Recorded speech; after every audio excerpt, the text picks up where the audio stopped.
And welcome to another episode of JP and the Beans Talk. You bet. There's a good energy in the gym. There's a very good energy in the gym. We had Absolutely. a very, very fun 2 weeks. Wow. Wow. It's Trailer Tuesday over here. All the trailers. We got all of them. Man, I think this is as close as we have ever been to being an instant reaction podcast. That's not really our jam. We're more the slow burn variety, which I'm very comfortable with. But yeah, the Spider-Man Far From Home trailer is the most recent. It just dropped. And it dropped at yesterday. Like 8:30, 9 o'clock. Random time. But great. A lot of good stuff to dig into there. Absolutely wild. Absolutely wild. Yeah, I got a random text. Oh. I got a random text. This happens all the time. It's fine. I got a random text from my cousin, and he goes, "Did you see it?" And he's like, I was like, "See what?" And he goes, "The Spider-Man trailer." I was like, "Dude, I'm waiting for the actual official release because they said that there was a leak." And I'm like, "I'm not watching the leak because the leak's gonna get my hopes up." And the leak actually wasn't the same as the one they released. Oh, really? Really? Okay. And we'll get into that in a second. Nice. But so he's like, "No, they actually Marvel released one," and I'm like, "Oh shit!" So after I got off work, I'm sitting in my car watching. I'm like, "Yes! Yes! Thank God! Thank you!" I was so pumped. Yeah. I was so pumped. That's great. That's great. It was awesome. I watched it with my wife, and I've converted her into full Marveldom. Here we go. Little mic integrity here. And when Doc Ock showed up, was just, wait, what? What? What's happening? It was great. The only thing that could have made me freak out even further is if my boy Wade Wilson hit the screen. Ooh. I would have been done. I would have had to change my underpants because it would have been full of shit. I would have shat myself so hard. Just full of poop. Just full of poop. Change my diaper. That's great. That kind of vibe. Yeah. Which is so rare. I mean, you got to really enjoy it when it happens, I guess. One of the things we should talk about is, for as much as it was in that trailer, what we wish could have been in it that we know never will be. Because I've got some ideas. I'm sure you do too. Oh yeah, and then because I don't think honestly I've been that hyped for a trailer since Captain America's Civil War, and they go under ruse, and then Spidey flips in with Cap's shield. I don't think I've been that excited since then. I remember being in school for that and watching it and be like, "Yes!" And everybody else was looking at me like I was a weirdo, but it didn't matter. Doesn't matter. My boy made it. You do you. That's wonderful. That's absolutely wonderful.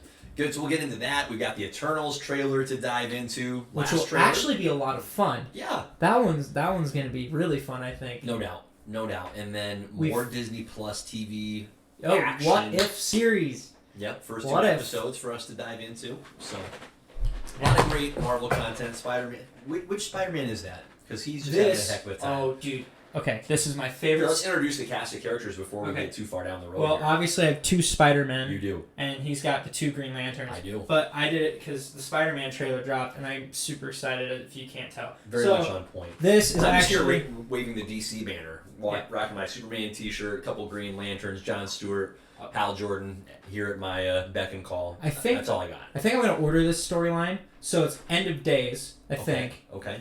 I think. Don't hold me to that. Mm-hmm. But basically, Doc Ock is like, "I'm going to take over the world now." Okay. And Spider-Man's fed up, and he's like, "Nah, ain't going to happen anymore." So he builds this suit, the Spider Armor Mark III, and it is specifically built to take on the Sinister Six, which is who he fights in that series. But he also has the help from the Avengers. Nice. He goes to the Avengers, and he's like, "Look, this is a global threat. I'm going to need your help." So he comes in with Red Hulk and all those guys. Wow. Yeah. Wow. This is a relatively recent storyline. Newer, yeah. So I think it's End of Days. Like within the last 5 years kind of thing? Let me look it up. Or is that even a little premature? No, I think it was a little bit earlier than that. Yeah, okay. I want to say probably early 2010s. Okay, so it's had some seasons pass. But it's my favorite armor. That's great. Well, just as a little tease while you're looking that up, I'm finally going to commit to taking us through several classic, at least in my book, classic comic runs. So the Green Lantern boys that we see hanging out here, a little bit of a tease for that. We're going to dive into Jeff John's Green Lantern run starting in a couple of weeks. We're going to hold off this week because we've got a lot of great Marvel content to hit on, but I'm excited to get into those texts. So, hence the little tease with the Green Lanterns. End of day's date, what do you got? Ends of the Earth was actually the End of storyline. the Earth. Okay. Ends Okay. of the Earth. Yeah. But When was it published? Yeah, published date for me? yeah. Let me find it. Yeah, hit me. I got distracted by the artwork. First appearance, 682. Let me look up Spider-Man End of Earth. What did I say? Yeah, End of the Earth. You know, for as much as I enjoy Spider-Man as a character, I have read very little of his actual comic content. And sometime that's going to change. Someday that will change. The Ames Public Library has an outstanding collection of comics, Spider-Man included. So I've got the ability, got the resources right there. Just have to commit to it, Riles. It is 2012. Okay. And it was written by Dan Slott. Dan Slott. That is the first time I've heard that name. Oh, he writes a lot of Marvel stuff right now. Okay. I don't know what he's Dan writing Slott. currently. I want to say he wrote some Iron Man and some Fantastic Four, but I'm Sure. not 100% sure. Don't hold me to that. No, I won't. But I won't. No yeah, gun to the head there. I read the classic Spidey Well. for us, and Yes, then you did. I have Spider-Verse too. The only Okay. thing that disappoints me is it's just the main storyline, and they don't have the spin-off parts of it, so you have to Okay. get those separate, Okay. which I think is dumb. I just wish they'd give me the whole thing, but Yeah. that's a story for another day. Story for another day. Read plenty of Spider-Man in the context of like New Avengers. Yeah. Yeah, really just associated with the Avengers. Not a lot of solo stuff, but someday we'll get there. Absolutely. Well, let's dive in with what's most fresh. Let's not wait any longer. Spider-Man. Oh, Far you want From to kick Home. off with Let's it? go. You want for to it. kick off with This it? is going to be like a concert where they play, and by they I mean we just play the hit right off the bat. Let's not even mess around with the crowd. Let's go. I'm so excited. Let's go. All right. Hit us with your excitement because I want to share your joy. It's palpable. It's oozing off of you. One of the few things that can ooze off a person that's appealing to be around. The thing is, I don't know what to talk about first. I'm so overwhelmed with all this information that came out to me like 24 hours ago, and I don't know what to do with it. All right, so let's hit the basics real quick. Yep, right? hit me. So for someone that for some reason hasn't seen it and is listening to this podcast, or it's been a few days since you've seen it, you need a refresher. If you haven't seen it by the time I mean, this comes out, what's your problem? I'm This going to is your assume that you've fault. seen it, and maybe you just need a refresher. That's what we're going to go with. You need a little reminder. So, trailer starts out. That's There my he own goes fault. again. There he goes I'm so again. sorry. Poor Spider-Man. Trailer starts out. Spider-Man, Peter Parker hanging out with MJ, fully engulfed by the realization that the whole freaking world knows that he is Spider-Man. So his most sacred, well-kept secret, no longer a secret. Everybody knows. Mm-hmm. And so he's dealing with those consequences, trying to go through school. There's no dialogue with his best friend Ned, his Aunt May, but there is a handful of shots of each of those characters. And definitely tension. In obvious distress, emotional distress. So hard to say that things are great for old Pedro Parker, which we'll get into why I think it's a little weird, but nonetheless, a little distress. So Peter goes, let's see, wait a minute, I know a wizard. Yep. And calls up One of the big three. old D. Strange himself, Stephen, as Peter refers to him. And Stephen, belaying the warning of Wong, who says, don't do it. Which is weird. Which is weird. We'll come back to it. Goes ahead and casts a spell for our guy Peter so that his wish for no one to know that he is Spider-Man be granted. But Peter, about halfway home with the spell, starts second guessing, going, wait a minute, it's actually kind of nice that MJ knows and that Ned knows and that my Aunt May knows. Some shenanigans take place. The spell is tampered with. Either way, all we really know, it's a trailer, is that instead of the spell being a nice direct route from A to B, things have become jumbled. Doctor Strange isn't really certain what's happened, neither is Peter Parker. All we know, as the rest of the trailer unfolds, is that the spell didn't work as it was intended to, and therefore, we start getting flashes of lightning, which we can only assume are hints towards Electro. Yep. We get a Green Goblin grenade that we haven't seen And the since beautiful the OG, the original Yeah. Spider-Man. And the beautiful cackle. And the beautiful cackle. Willem Dafoe, bless him. Finally, the pièce de résistance. Alfred freaking Molina dropping in with the Doc Ock appearance, saying to our very own Spider-Man out of the MCU, not Tobey Maguire. No. Hello, Peter. Boom! Trailer ends, music crescendos, and we are left in shambles wondering what on earth is happening, what is real. And by shambles, I mean pieces of joy that we are just trying to collect Honestly, and bring to some semblance of reality. Honest- This is Nut Trials. Honestly, This is bananas. they don't even need another trailer. Let me be completely honest with you. They could stick Sure. it out with this one. I don't need any more. Yeah, that's all they could do. That's all they could do. So let's break it down a little bit, beat by beat. Okay. I'll be really frank. I wasn't a huge fan of the first minute of the trailer. I just thought, from a pure production value, it was weird because there were a few lines of dialogue, and then the music was just like over the top, like boom, boom, boom, boom. Yeah. It's like, whoa! All that happened was MJ and Peter talk, It's and just- it's like dun, dun, dun, dun. Well, it's just showing where Holy smokes, where Rebel we left him pretty much. Right, Because right. it's been a while since we've seen Peter Yeah. on the screen. Yeah. So I feel like So- there's two parts of the trailer. There's the first minute where it just feels a little disjointed, where they're showing the tension of Ned, Aunt May, Yeah. the weird, like, I don't understand why Peter Parker is being vilified, like why it's instantly, hey, people hate him, people are holding up signs that Oh, say that's Peter Parker's- JJJ, baby. That's What JJJ. is, so my big question there is like, wait a minute, what has Spider-Man done to turn anybody against him? Like, Yeah. I'm having a hard time. I'm assuming it has something to do with, okay, he's being held responsible for the death of Mysterio, and Yeah. people are like, whoa, we love Mysterio, Spider-Man killed him. Because and- Mysterio did die a hero. People thought he was the good guy at the Yep. end of it. Yep, so I guess that's where we're going with it, which I feel like Mysterio If he's actually was, dead. Listen, he was just fresh on the scene. Spider-Man's been around longer. Are we not going to give more the benefit of the doubt to Spider-Man? But I digress. Regardless, that's how it's presented. The last 2 minutes, so a long trailer, about 3 minutes, the next 2 minutes of the trailer, awesome. Whole lot of fun. As soon as Doctor Strange comes into play, now we're cooking with peanut oil, as the boys in Duck Dynasty used to like to This say. will be, I think, honestly, this will be their, like, in a sense, this will be like Tobey Maguire's Spider-Man 2. Yep. That'll be that for this, for Yep. For Tom this- Holland. Oh, boy, Because, Tom.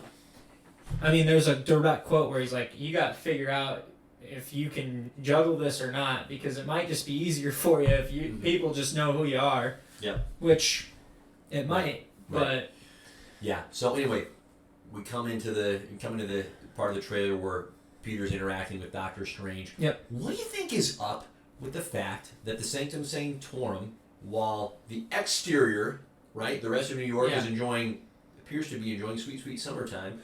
The Sanctum Sanctorum is on the other end of the with seasonal snow, spectrum. I don't understand. Snow and ice. I'm assuming a spell went wrong, or he went to a different realm to do something and then came back. And it just, Yeah, to me it's an indicator that, okay, Doctor Strange doesn't have his poop together here. Because shortly after Doctor Strange and Peter Parker engage in their initial dialogue, we get to the scene where Wong is telling Strange, don't cast that spell. And it's pretty clear, like, Wong and Strange, aren't on the same we're page. not doing well. Which- We're having some, tension's the key word, right? Yeah. We're having some relational tension, which I think leads into or piggybacks off of the snow, the ice.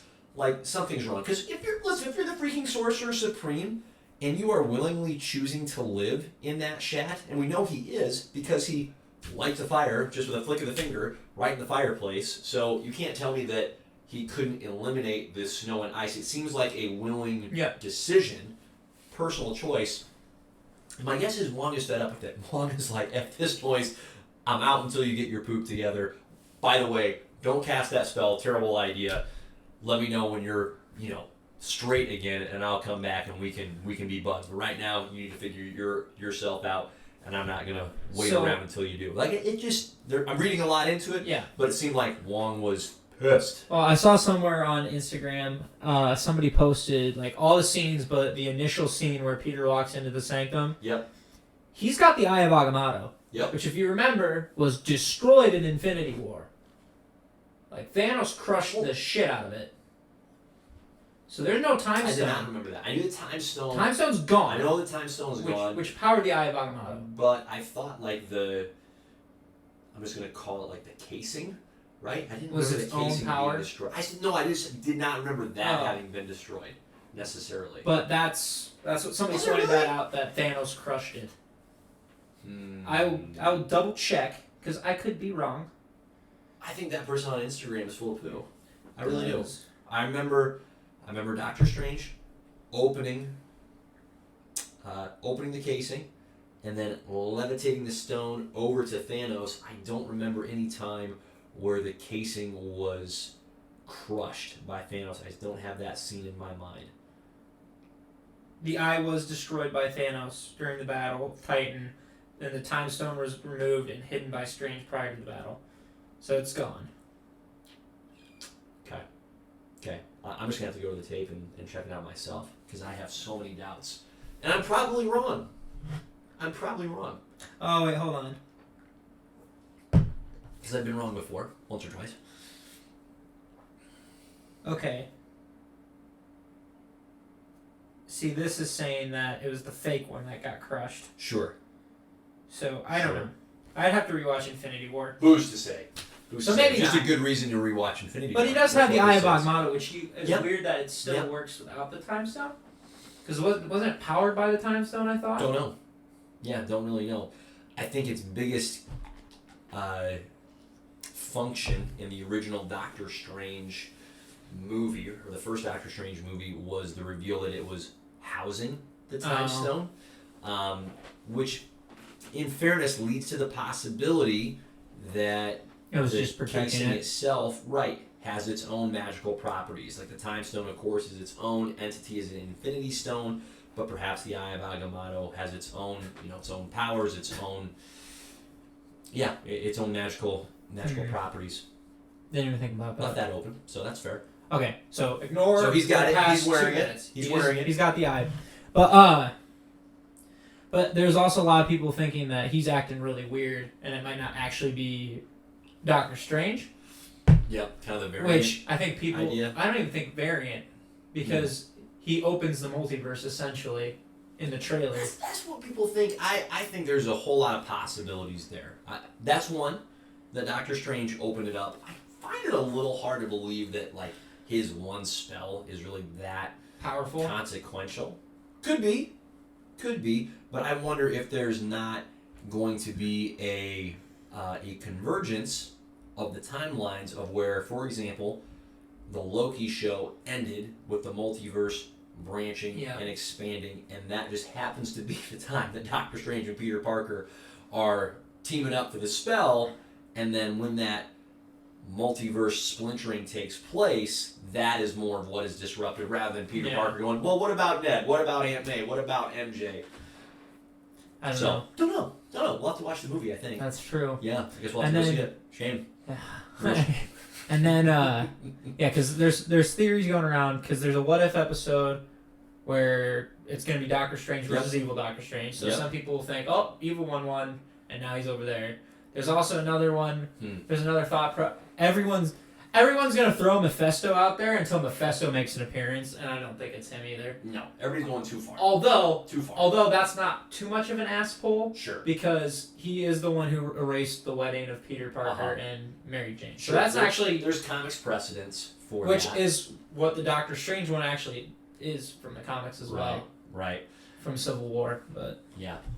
My best guess at this point is the convergence theory that I have of just the timelines combining, and it's going to be the Loki timeline, the WandaVision timeline, and the Spider-Man Far From Home. I think there's going to be a common point in that movie where all those various events... he's gotten ballsy between Endgame and now.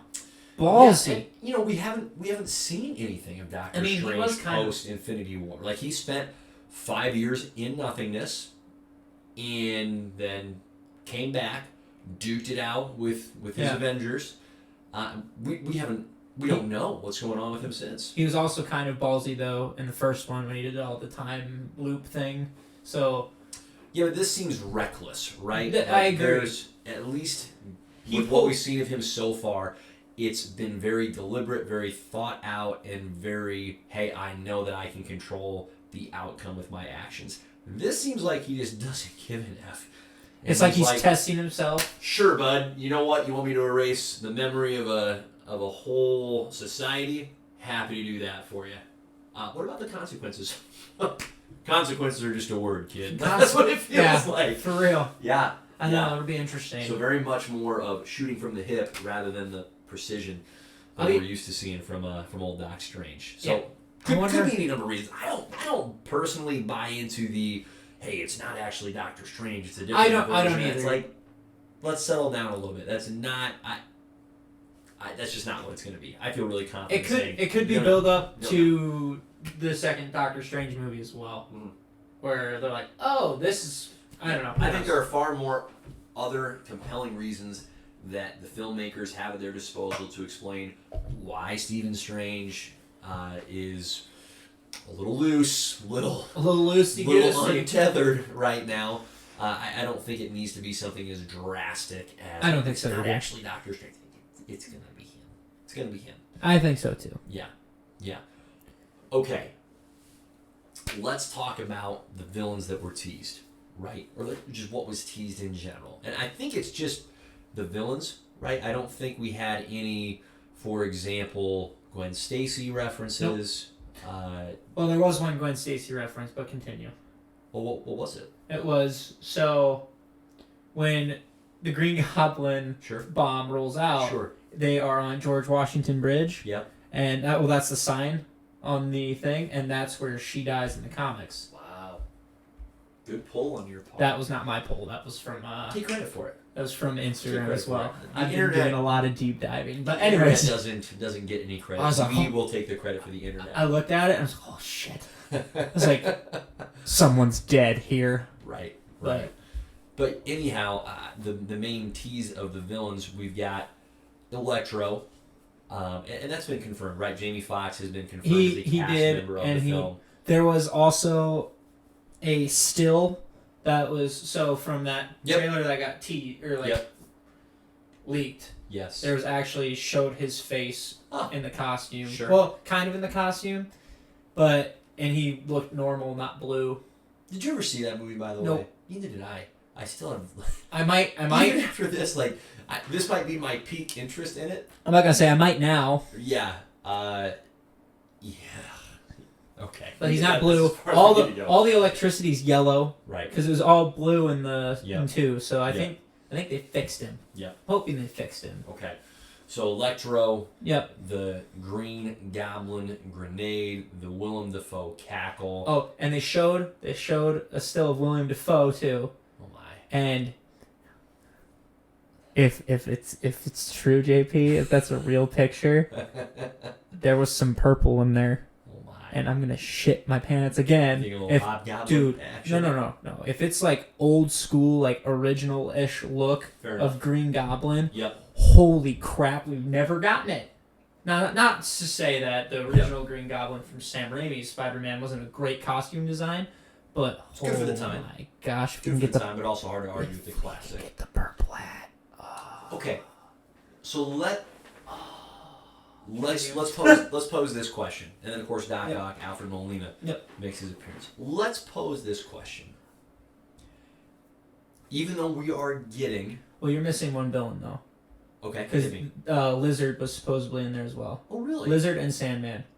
So I feel like the Sandman might be a little bit of a stretch, but the Lizard, they said you can hear and kind of make him out a little, but it's really dark. But it looks like he's in like a prison cell or something. That was this trailer? Yes, but it's very brief. But people are picking that out. And then the other one is there's like one fight-esque scene, and there's a shit ton of sand in front of Peter, like it's engulfing him. So there's people thinking it's Sandman. That one I think is kind of a pull because we also thought we were gonna get Sandman in the last Spider-Man movie and we didn't. So right with the elementals. Yeah. so here's my question. We are, on the one hand, getting the actors that played Yes. those villains from the previous movies in this movie. My question to you is, do you think it's as straightforward as those characters from those movies are being pulled into the multiverse, or is it those characters are being represented by the same actors as multiversal variants, right? Rather than, hey, Green Goblin from the first Spider-Man movie, this is that Norman Osborn Green Goblin. This is that Electro from The Amazing Spider-Man 2. This is that Dr. Octopus from Spider-Man 2. I think, for me, we're going to have to see the actual, I think the costumes itself will tell us. Okay. Because if we're getting William Dafoe in the purple and green instead of the old school suit, I don't think it's Raimiverse. Right. I think they'll bring him back for the fans because he did such a good job, but I don't think it will necessarily be Raimiverse, which is fine. Sure, because if you're going to tease a multiverse appearance... And he also died. So you would have to pull him out of a certain point in time and then give him a suit upgrade and tell him to go crazy. It doesn't make sense. That is a little tough. It doesn't make sense. It doesn't help. Did Electro die in Amazing Spider-Man 2? I'm not sure. But the fact that he's not blue, the electricity is yellow, and it looked like he had more of a street clothes look instead of an actual supervillain power suit, something like that. So it'll be interesting the route they go with that. But the fact that he's not blue, Dr. Octopus is supposed to be dead. Yeah, exactly. That's my point. Yeah. Doc Ock's supposed to be dead. Yeah. For some reason, it was really obvious. Oh yeah, Green Lantern's dead. I'm in denial. I didn't want Doc Ock to die. Yeah. And then who else? Because wasn't. Well, those are the three main ones. Yeah, I know those are there's the three main ones. Maybe Sandman, maybe Lizard, but I'm comfortable with us kind of staying in the lane that we know we got here. Two of them for sure died. I wouldn't be surprised if they killed Electro off in the third one. So we'll just say for all intents and purposes that Electro died in the third one. Why Regardless, not? Round them out. But I think if Toby comes in, which I think it's pretty much dead set. Yep. I think dead set Toby, and I think dead set Andrew. I think they're both going to make an appearance. Because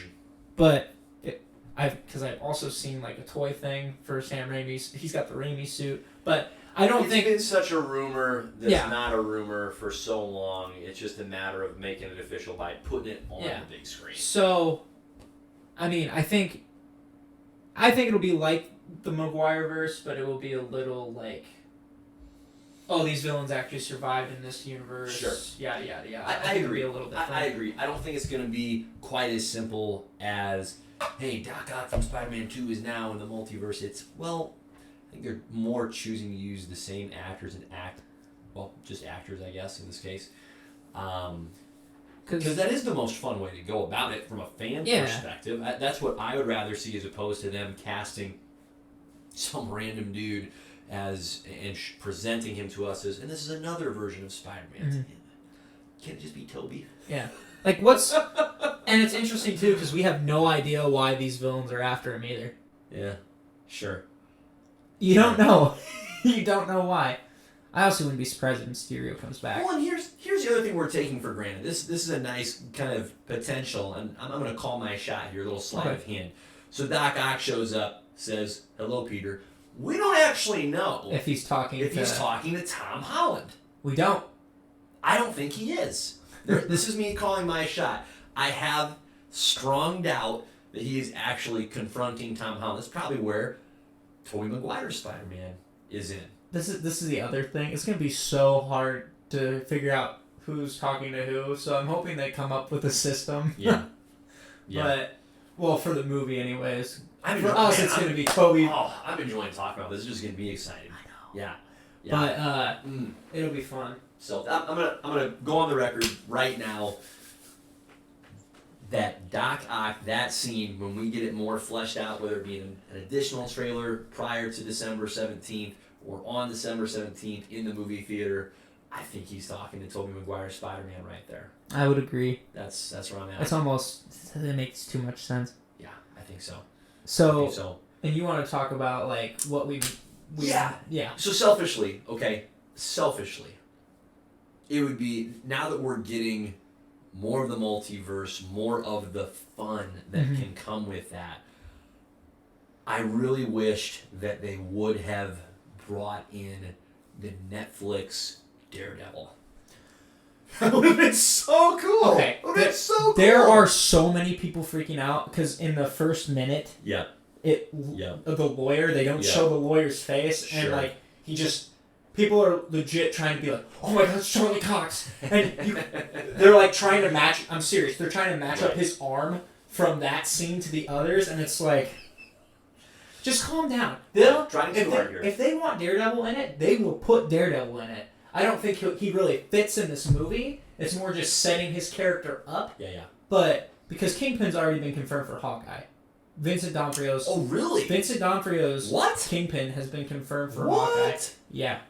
Double check me on that, but that's what I've heard. Wow. I don't know if it's official yet, but it's heavily rumored right now. Yep. So I think it's more than makes sense. Sure. I think we'll just see the lawyer side of him. I don't think it'll go any more in depth than that. I would take that. Here's the deal. I would take that. I would take Matt Murdock as lawyer right now. Yep. No Daredevil. I don't need it. I don't need Daredevil. I would love to see him swinging at the tail end of the movie and assist. Don't get me wrong. I do want it all. Oh, just punching Rhino straight across the face or something? Yeah. But that Daredevil show, listen, we won't stay on this tangent for too long. It's okay. But that Daredevil show is so freaking good. So freaking good. I still need to see season 3. You haven't seen season 3? No. Listen, season 1 was great. The first half of season 2 is great. Second half. Oh no, I've seen the first 2. Yeah. Season 3 is the best. I loved Punisher in season 2. Yes, season 3 is phenomenal. And if you haven't watched it, if you're listening to this and you haven't watched it, do yourself a favor. Go watch it. It is time well spent. Great story. Tremendous character. And that is, to bring it back to our original topic, what do I wish was in there? That's what I wish was in there. Charlie Cox as Daredevil. Oh, that would be great. That would be great. That's my big wish for what was in there that wasn't. What about you? What do you got? You know what? I don't think I have anything. I think they could have cut the first part shorter a little bit of the trailer. Yep. But they revealed who they wanted to reveal. Those are the big hitters. Green Goblin. No doubt. Green Goblin and Doc Ock were the big hitters. It'll be interesting. This is what I'm curious about, and I'm hoping they do this, because you have 2 of Tobey Maguire's villains confirmed. Okay? You have Electro and Lizard teased, possibly. Electro for sure. Electro for sure teased. Lizard possibly. Lizard might be a pull. But either way, that's 2 Andrew Garfield villains. Yep. So I'm sitting here and I'm thinking, okay, you have to have 2 Tom Holland villains. So I would love it. I want Vulture to come back. I think that would be fantastic time for him to come back. He's also in prison. Still out there. And people have said it before, and I would not be surprised if somehow frickin' Mysterio figured out a way to live. I don't know for sure, obviously, but if Mysterio came back, I mean, that's Vulture, Mysterio, Doc Ock, Electro, and, that's 4 of your Sinister Six. Yep. Sandman, if he's actually in it, that's 5. And the only one you would be missing is Kraven the Hunter. And you can easily replace that with the Green Goblin and not have an issue. So, for me, if you're having that, it's pretty much a multiverse Sinister Six-esque movie. Yep. I think you have to have 2 Tom Holland villains. Or you introduce a Tom Holland villain in this movie. So you see them going... Let's see, how do I want to phrase and this? I don't know who you introduce. Sure. You see them doing the multiversal Sinister Six in this movie. That's your conflict. Okay. And I love that. That's my other thing, though, too, because there's got to be a guy behind all of it. Okay. You know what I mean? You don't think it's just what's driving the villains to go after Tom Holland? There's got to be a reason. They don't want just territory or war. There's got to be some reason they're going after him. I think, just based on what we know, right?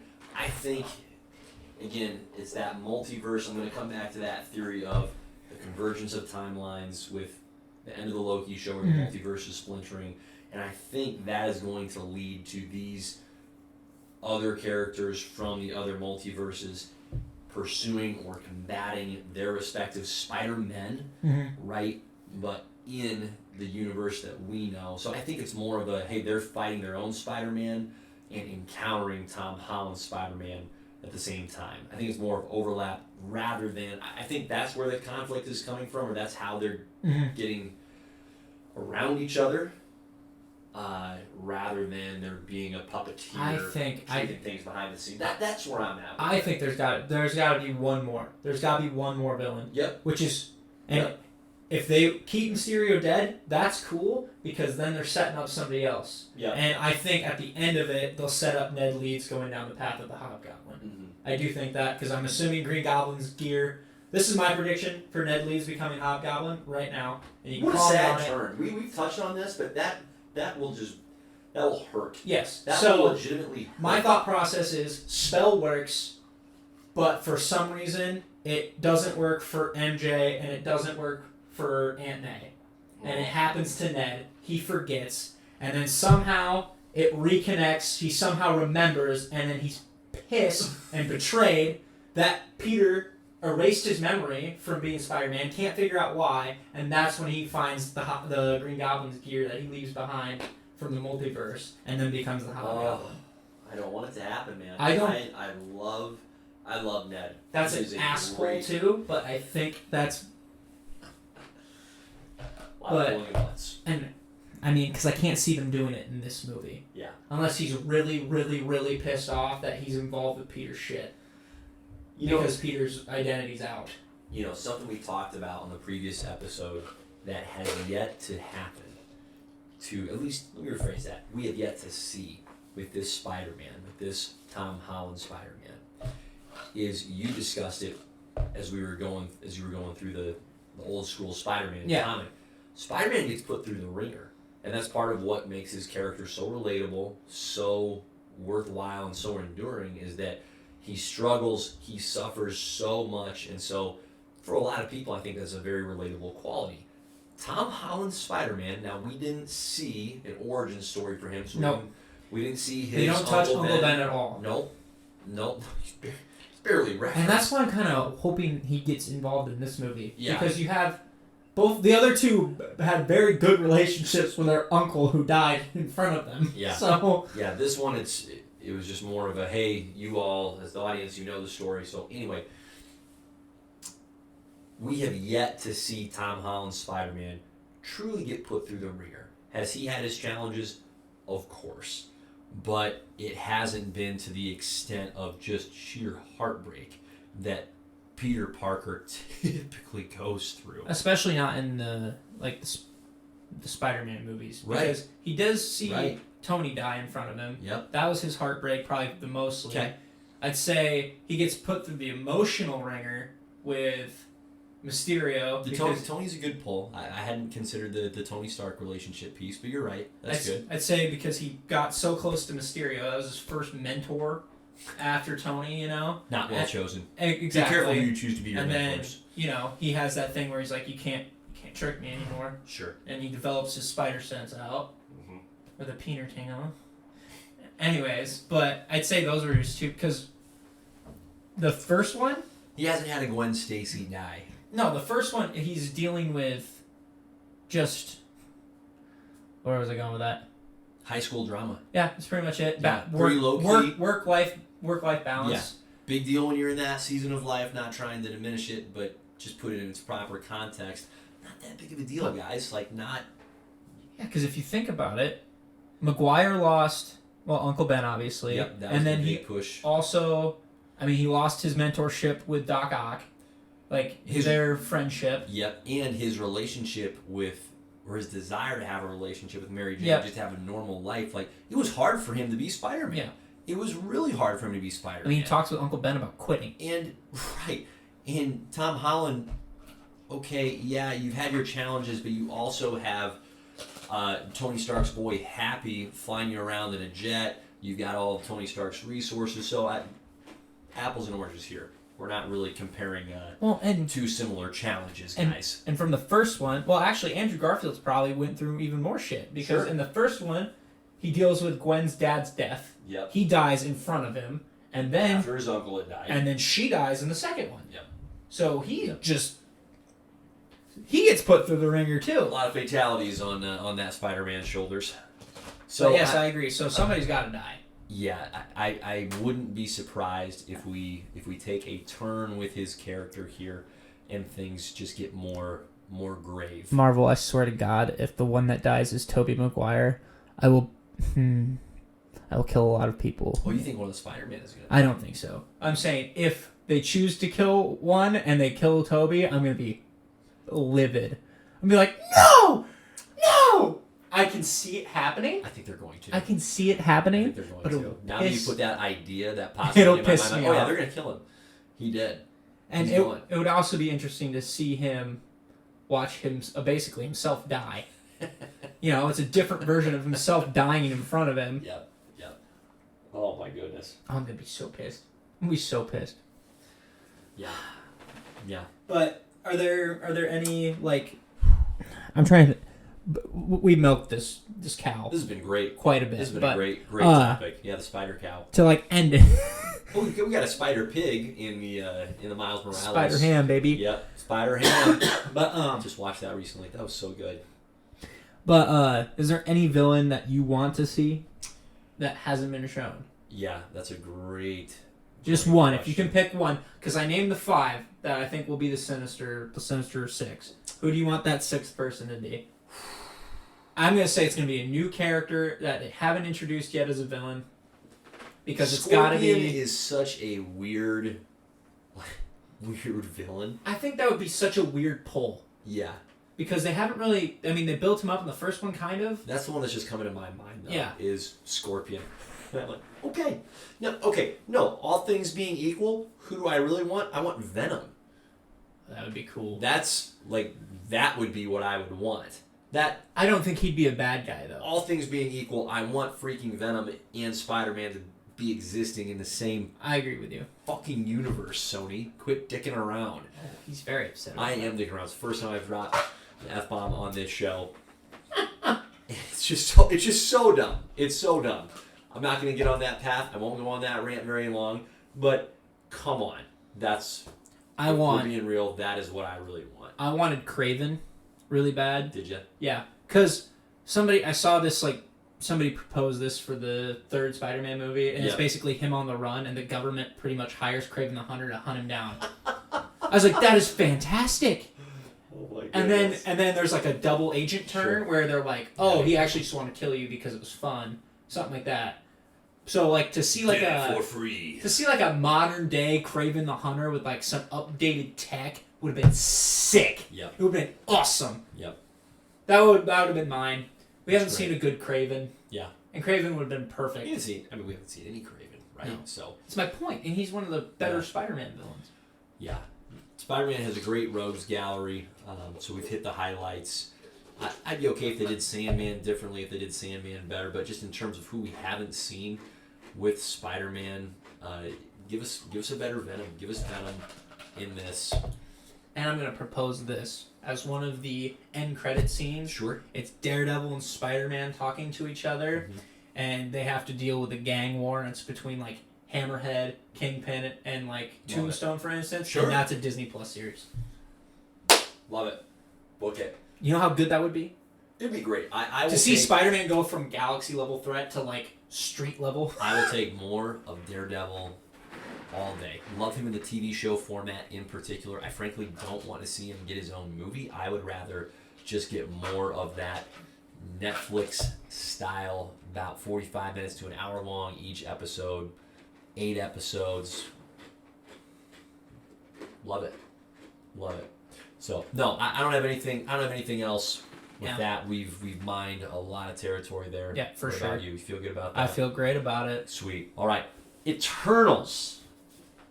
I'm actually very happy and satisfied with this trailer. Okay. Because it actually gives me an idea of what the movie is about.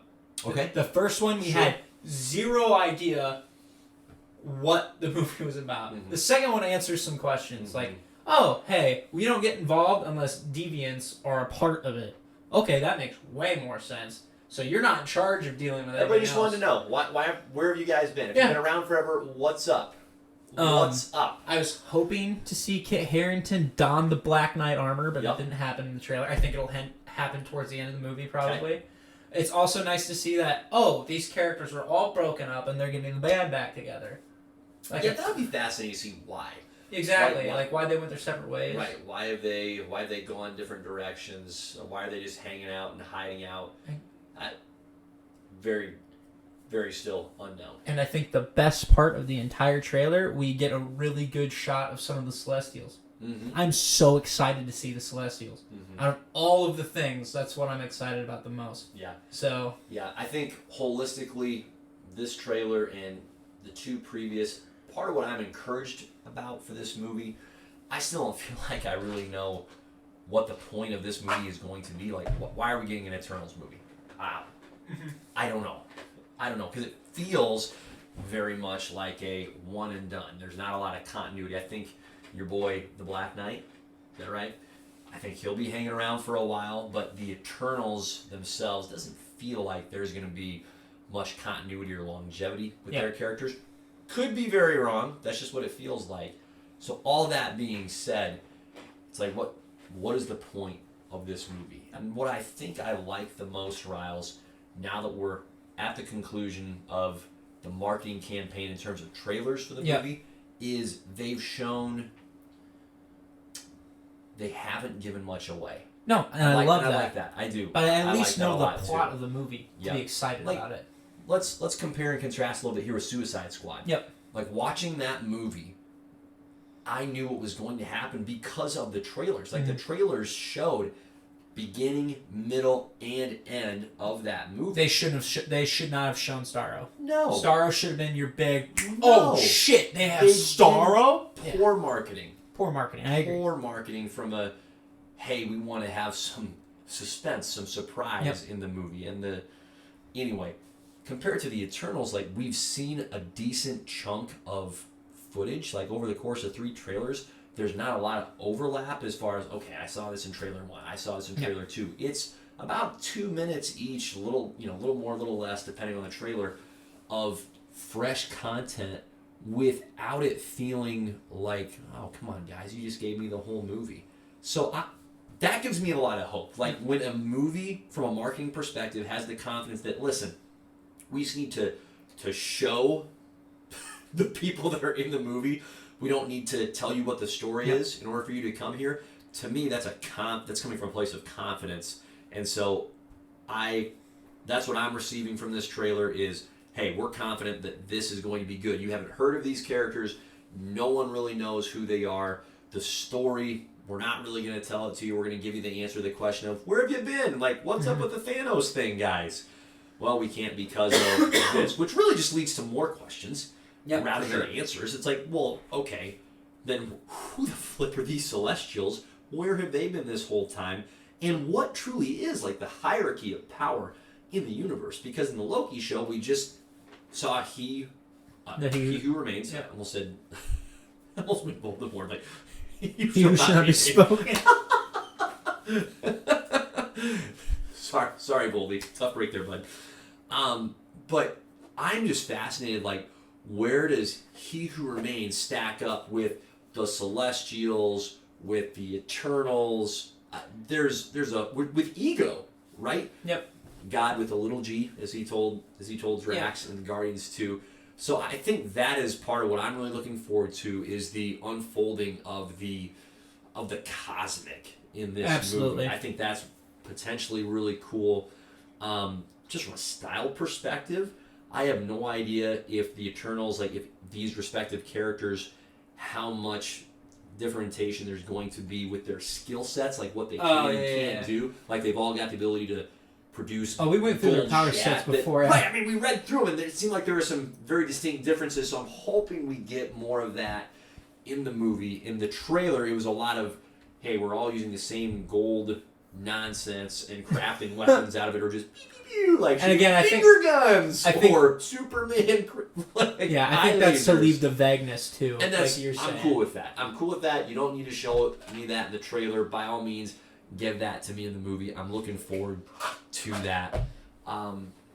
So really, the confidence is what I like the most. I can't pull any one thing in particular as far as this aspect is like super neat. It just feels like a very confident movie, and therefore I will see it. Like, this would be a Marvel movie that would be, I think, easy to skip, because again, why the flip does it exist? What is its point? Mm-hmm. Where does it add value to the MCU story as a whole?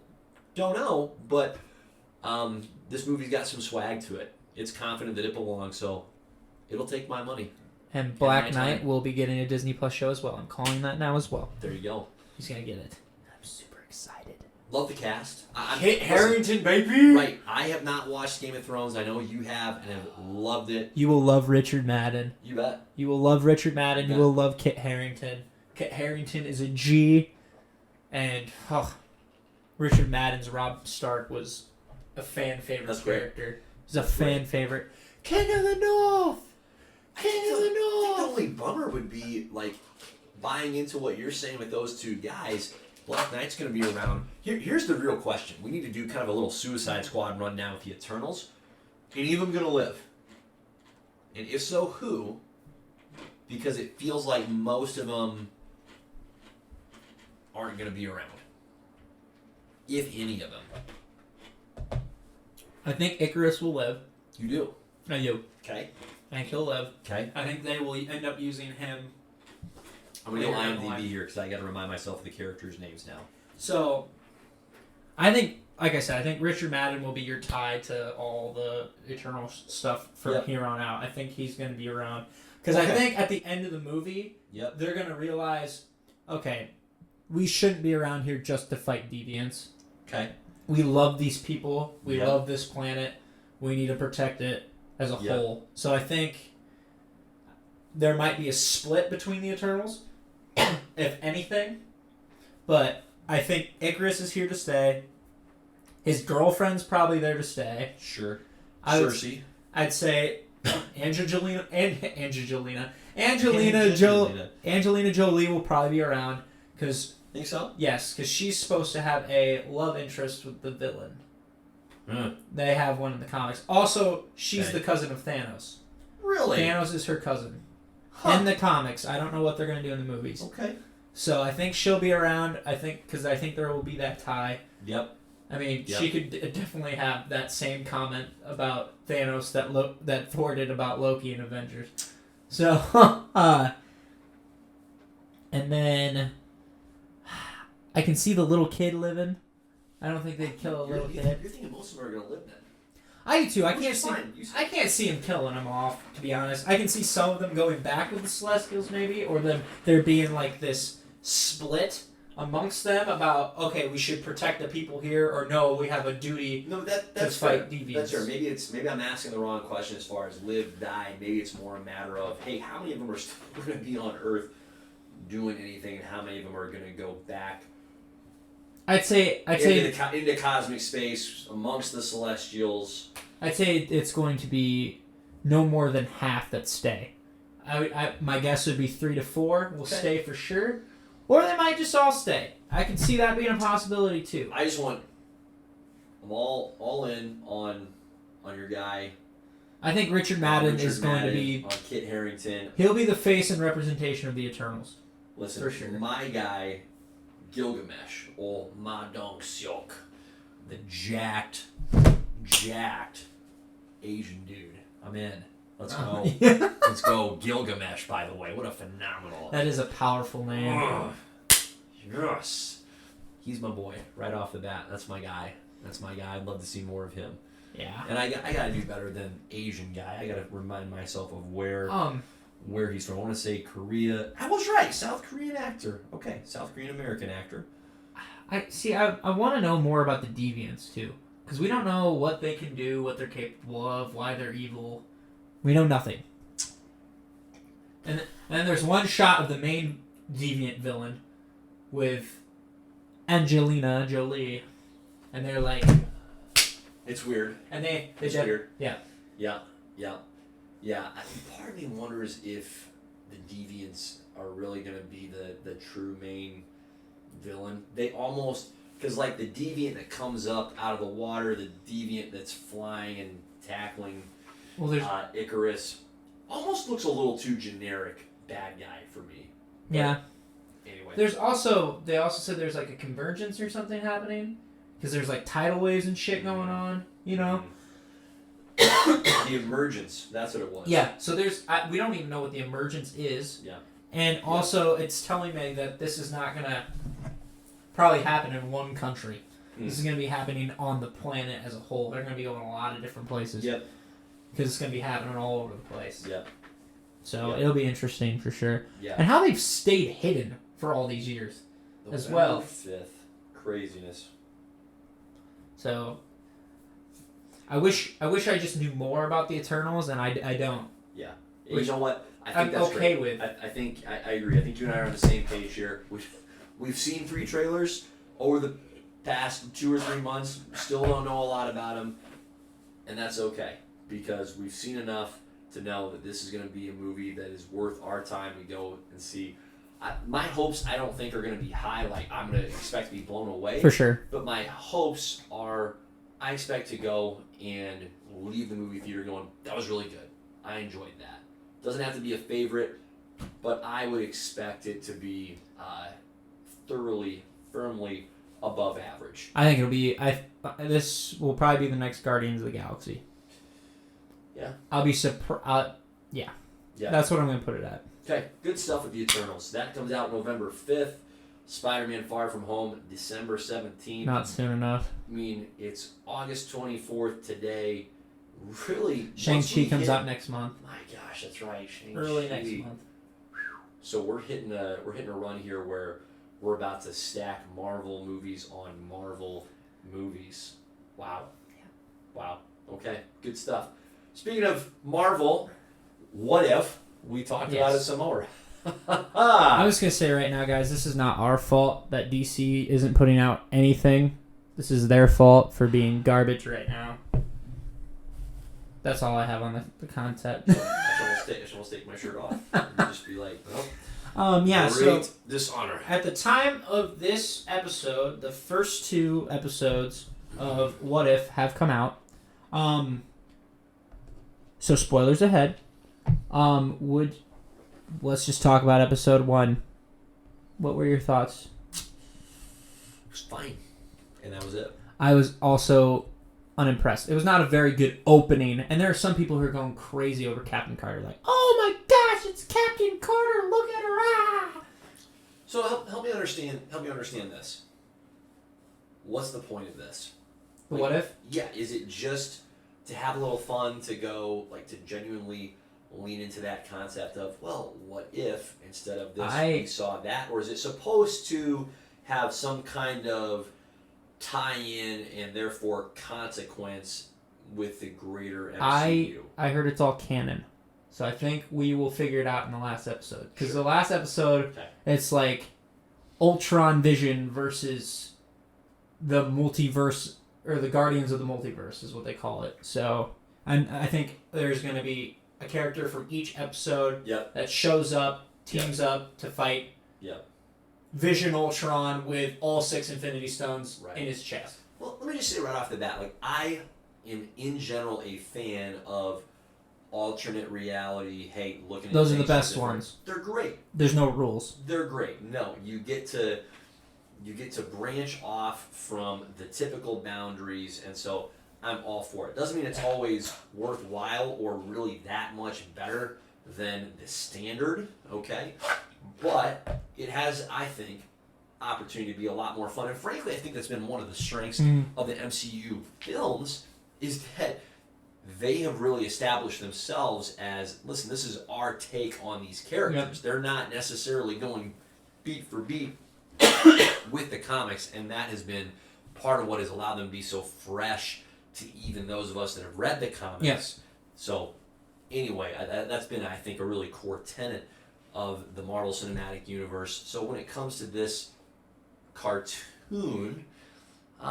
The first episode just felt... It's kind of underwhelming. Underwhelming is a good word for it. It stayed... And here's why. I think it stayed too close to the core story.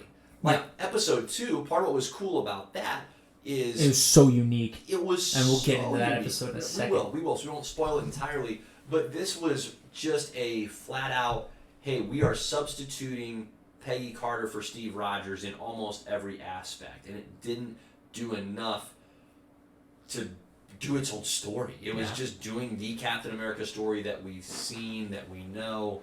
And so I thought it was, for as much as it's trying to claim that, hey, that was a bold move, it really wasn't that bold. No. I'm all for it. Like, by all means, let Peggy Carter be Captain Carter, Captain Britain, whatever the moniker is supposed to be. The coolest part, I thought, wasn't even that.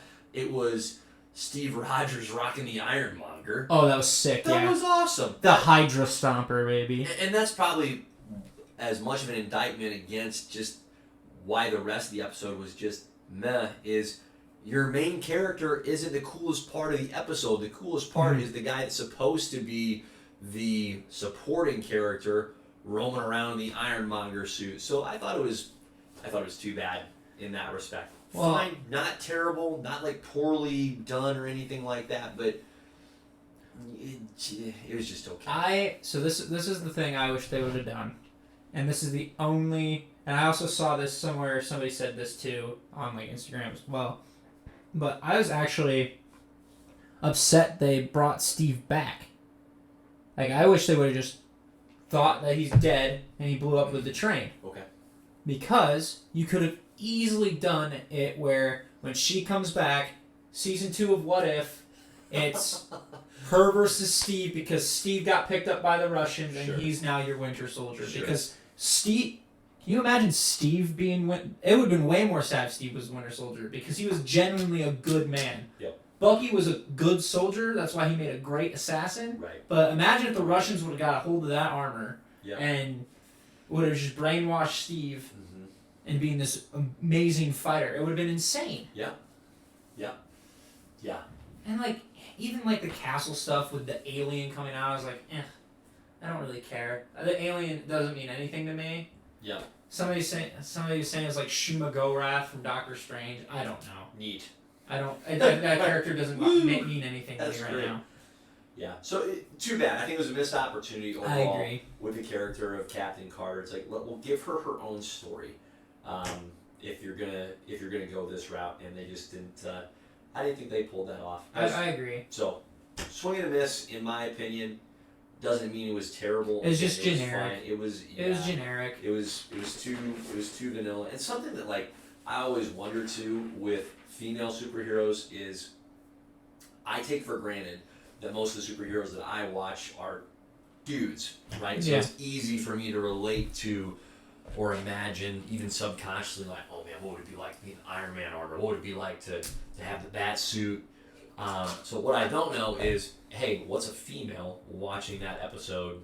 Are they reacting differently than I am in the sense they're going, they're imagining what would it be like to have the super serum? Maybe it's more relatable in that respect. So I don't know. I do think it's cool. I hope so. That'd be cool. I do think it's cool how they showed how just a little difference can make a big difference. Like the fact that she was just on the floor instead of in the booth. Yep. I think that was cool. And I don't know. That's about it. All I want to talk about that episode. Fair enough. There wasn't much else to talk. No, let's move right but on. Honestly, Bucky was more of a highlight in that episode too. Yeah. He had one-liners. What? He had one-liners. Fantastic. It was good. But episode 2 was sick. But this is where it got unique because the only similarity with what we've seen and what happened in this episode was Yondu and the Ravagers abduct a kid from planet Earth, except instead of it being Peter Quill, it's freaking T'Challa. T'Challa. And so everything about this episode was unique, different than what we've seen. So much fun. Except for Yondu being a Ravager. That's the same. Having the arrow. That's the same. But you can leave that the same. Yeah, but I loved... Taserface got some good screen time. Taserface got some good screen time. How about Thanos being a Ravager? That was great. Hilarious. That was so great. They basically... Yeah. The fact that all he had to do is like have a counter argument to all of Thanos' points and being like, shit, he's right. Damn it. Well, I can't go through this. And then the fact that throughout the entire episode he tries to justify it about how it's so like, good. No, this is still a good idea. This is still a good idea. And they're like, shut up, because they called him Captain Genocide. I will say the only thing I was disappointed with Thanos in that is like, he destroys his generals in like the movies. Like, and in that show, two of them were taking him out. Yeah, and I was like, that's not. That was harder to get on board with. Like, if Thanos can take down the Hulk with two come on stones. Yeah, he's agreed. That was the biggest. Wait a minute, this isn't really. We're not following the same rules here, are we? We're just we're twisting things a little bit. But also, and why the thing that like threw me off the most throughout the episode is Nebula having hair. Sure. She had blonde hair. Yeah. I was watching. I was like, what's up with the Marilyn Monroe wig?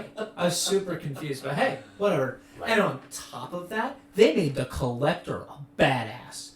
The Collector was awesome. Your boy Howard the Duck got some screen time. Hated it. I hated it. I loved it. I knew you were gonna love it. I loved it. I was so pissed. Like, come on. He's just out there. Get rid of the duck. He's just out. Get rid of the duck. Roast him. He's just out there for a drink. He keeps coming back. He's like a freaking cockroach. He's not a duck. He's a when in doubt, you go duck.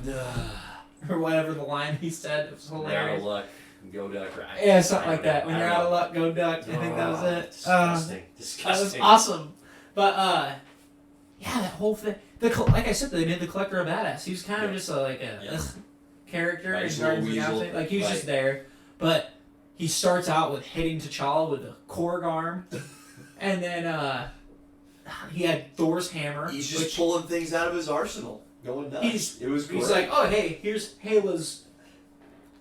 That's right, Hela's crown with knives. Right. Necro sword time. There you are. I was like, wow, this is cool. Well, you know what? And the aspect of T'Challa being a Ravager. The opening scene is perfect. Is great.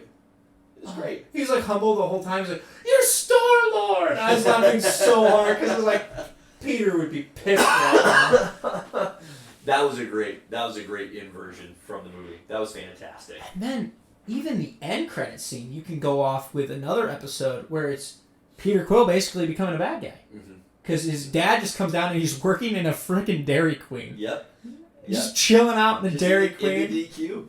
Good callback to Guardians 2. His life didn't really go anywhere. Doesn't look like you did much with yourself, Pete. Sorry to those of you that work at Dairy Queen, but for Peter Quill, it's a bit of a step down. He'll probably tap into his celestial powers pretty much. Would be my guess. But yeah. Oh man. It's confirmed the Watcher's a pervert. He can see everything. Yeah. Because again, this is all seen through the perspective of the Watcher. For sure. We brought this up the other day. If he's out there, he is not to be trusted because all he's doing is creeping. That's it. So I think the first one was just to kind of open up. The first episode I think was just to open up the concept of multiverse. Sure. Because then the second one they're like, look at what we did with this. Mm-hmm. Because this third episode is the Avengers are being assassinated. Like the candidates to be the Avengers are being assassinated. Like I think. That's the opening. Like I don't know if you watched the trailer for What If, but I haven't watched any trailers. There's one where Tony's lying on the ground dead. In the donut shop from Iron Man 2. Wow. So I'm assuming, and they already teased like Loki's having an army, and it looks like they're gonna fight somewhere else. So I think I think it'll just be a different take on the Avengers movie, and it won't be the core 6 pretty much. Sure. Something I gotta give props to, and this is enhancing the production value, is that they are using a lot of the original actors to voice these characters. So Haley Atwell as Agent Carter, that was great. The guy that plays Dum Dum Dugan. Dugan. He clearly came back. I can't think of that actor's name. I don't know his character. Picture him. Sebastian Stan was in it though. Picture him. Yep, Sebastian Stan was in it. Chadwick Boseman, R.I.P. Putting in. They said he wanted to push as much Black Panther content as it could. What a beast. What an absolute beast. That made that episode as good as it possibly could have been. So good. And then they all coming back for the banquet. Josh Brolin. So very, very cool, right? Yeah. That would really be tough for this show, and we'll see how it continues to progress. I'm going to assume that's going to be a consistent theme. We're going to continue to get a lot of the original actors providing the voices for those characters. Otherwise, it's going to be hard for me to really buy into this as something that's worthwhile. More than just a hey, this time is filler. cool Like, here's just a thing. Like this is just, look at this neat little thing we did. Good enough, okay, but doesn't have much value beyond that. I agree. So, and remind me, how many overall episodes are we looking at? I think 9. Yeah. I think 9, 10 max. Okay. I think they cut one of the episodes, so I think 9. Okay. And like I said, the next one is somebody's assassinating the Avenger candidates at the time, and then I think the 4th one is Doctor Strange versus Doctor Strange. Nice. Which they said is like one of the, like the director of the show says is probably his favorite episode. So I don't understand that concept either. So it'll be interesting. Yeah. So it's cool. I like the fact that they're getting a sandbox to play in. Right? Yeah, absolutely. So they're being allowed to be creative, be kind of goofy. That's great. Will it have much value beyond that? To be determined. We'll see. I think we'll have a better view of it once it's all been revealed. But I think the amount of time that each episode runs is pretty appropriate. Like about a solid half hour, 30 minutes. I think we don't need anything more than that. No. I think any more than that, it would start to feel real thin. So I like the animation style. I think that's pretty solid. It grew on me. Yeah. It definitely grew on me because at first I was like, I don't know if I like this, but it fits. Yeah, it's really cool. It's distinct. This is obviously intentional. Feels a lot like a comic book, quite frankly. Yeah, in a sense. It reminds me a lot of Into the Spider-Verse, like that animation style. Not a little bit, but it reminds me of that. I think It reminds me of that more than any other. Better. Oh, not even close. No question. That is on its own level, all by itself. Okay, as long as that's established. Not trying to put What If up there in terms of overall production value, just in terms of the style. Like Into the Spider-Verse was like, hey, this is, to me, it's just what if a comic came to life. Mm-hmm.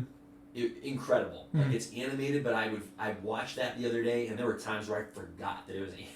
It was just so tight. And this, it's animated. Absolutely. But I think the comparison I'm trying to make is like Into the Spider-Verse, phenomenal. Like I'm gonna say that's your Alex Ross, realistic. Yeah. Okay. I'm with you. This is your who I want to use. Who's my boy here that worked with. Oh, I can't think of the guy that worked with Scott Snyder, the artist. Greg Capullo. Thank you, Greg Capullo. Another great artist. Great pull on your part. Sorry, Greg. Didn't mean to. One of the few artists I remember. Yeah, good on you. In my noggin. So, still great. Like the style. Excited to see where it goes. Absolutely. Yeah. It'll be interesting to see the next few episodes and see how it. Because I want to know how they're all going to converge in the last episode. Yep. That'll be interesting. And also, again, Vision Ultron. That sounds amazing. That sounds so cool. We'll see. Yeah. We'll see what happens. A lot of potential still. Remind me, when are these episodes dropping? Is it Wednesdays? Tomorrow is the next one. Yeah. Okay. And that one will be fun. Cool. I'm actually really excited for it. So. Okay. Very cool. Yeah. Very cool. That's a lot of good stuff, Riles. Good on you, Marvel. Your machine is up. It's rolling. It's healthy. Respect. You've got me in on the Eternals. Shang-Chi's coming out in the near future. I'm looking forward to seeing that. I am. Okay.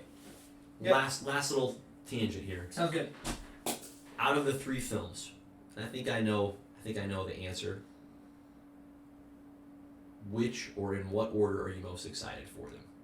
So, Spider-Man, Far From Home, Eternals, Shang-Chi or Shang-Chi, and The Legend of the Ten Rings. Obviously. Yeah. I think he's saying Spider-Man. Spider-Man's number 1. Spider-Man, number 1 by far. Number 2? My favorite hero of all time, Spidey. What's number 2? Number 2. That's tough, actually. Yeah. I think I'm gonna have to say Eternals, and I'm biased. I'm definitely biased because my Game of Thrones boys are in it. That's fair. And I'm very pumped. I'm very pumped to see Black Knight on screen. I think that's gonna be really cool. I think that's gonna bring another perspective to the universe because Sure. like the only magic we've seen is kind of the OP shit, where it's Doctor Strange. He's like portal, pa pa. Yeah. And then I think Black Knight will be magic based, but it won't be. He's not some powerful sorcerer that can change reality whenever he wants. He's just has a magic sword. Sure. So I think that'll be really fun to explore, and also a flying horse. I think he has a flying horse. Doesn't matter. I don't really care about the flying horse. But it'll be fun to see Kit Harington and my boy Richard Madden sharing the screen again together. That's great. And then Shang-Chi's last, but I'm super excited for the martial arts in it. I think it's gonna be like watching an old school like Bruce Lee movie in a sense. I'm not saying it's gonna be up there in the tiers because I've actually never seen Bruce Lee movies, but I think on the sense of like You see the YouTubes. Yeah, in a sense of this is a kung fu movie. I think they'll knock the house down with that, and I'm very excited to see that because this is something entirely new we haven't dealt with. And there's still there's a mystical side to it that they're going to introduce. Yep. Just for the sake of variety, okay, I'm going to say Eternals is the one I'm looking forward to the most, but more for the sake of variety, because if I'm being real, Spider-Man is what I'm looking forward to the most. But how can it not be? I am really looking forward to the Eternals because it is a combination of I know so little and yet it looks so worthwhile. So I'm in. I think it'll be like their anthology movie in a sense. I'm stoked. I'm really looking forward to that. We're gonna learn a lot. So let's be real. Spider-Man is number one, but for the sake of variety, I would say Eternals is number one. But we're just now I'm making it harder than it needs to be. It's not that Shang-Chi's gonna be a bad movie. It'll be a good movie. I am most worried about Shang-Chi. I feel like the trailers have shown a lot. I don't know that the movie is going to have much more to offer than what the trailers have shown us. I think it's going to lean very, very much on its kung fu aspect. I hope so. I think it's going to have value. I think it's going to have. I think it's going to be good enough. Yeah. And that's all I'm confident in saying. That it's going to be good enough for us to go, okay, well, not bad. And they also said, from what I've heard, their end credit scenes are phenomenal. Well, if nothing else, we got that to look forward to. I've heard it's phenomenal. Save the end credits even if you don't like the rest of it, boys and girls. I think it'll be good, though. Yeah. All right, Riles. We should wrap things up. We're going to have more what if to dive into down the road. Next, absolutely. But wow, what a week and some change of trailers. Yesterday really, really changed the way the show went. So special day. Thank you, special God. So on that note, as always, shit. Anyways, last fall. As always, like, subscribe, comment, email, all that good stuff. Share. You bet. Talk about how awesome I am, stuff like that. We need your praise. Absolutely. Yeah. So on that note, Godspeed. Adios.